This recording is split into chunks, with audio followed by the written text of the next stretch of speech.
Estimados amigos y hermanos, una vez más con ustedes, el duro mensajero de Cristo, con esta preciosa alabanza que dice: Jesús llevó mis cargas.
Acepta a Cristo Jesús, Él quiere hacer milagros en tu vida.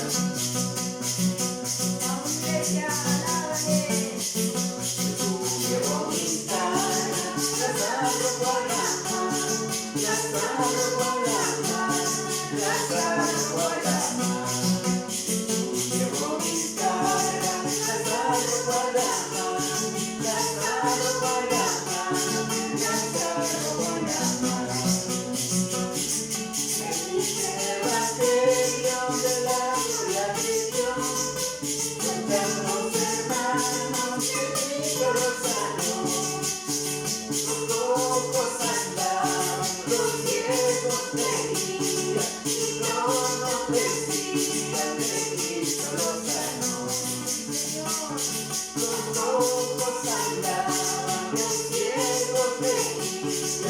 Todos decían que Cristo los sanó.